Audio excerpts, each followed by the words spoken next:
Nandito po tayo ngayon sa bahay ni Dr. P. Jose Rizal para po bisitahin kung ano po yung nasa loob po ng kanyang bahay. Dito po tinatanggal yung mga palay nilalagyan ng bigas, plansa, banga. Ang Latin word ng kalamba ay kalambanga.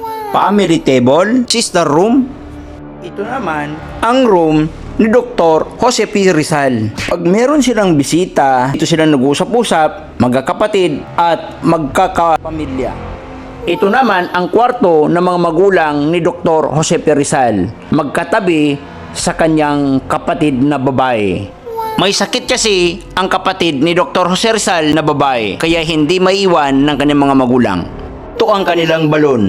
Binibisita ito araw-araw. Every Sunday and Saturday, ito ay napupuno dahil sa sobrang dami ng mga turista na pumupunta dito sa Calamba City.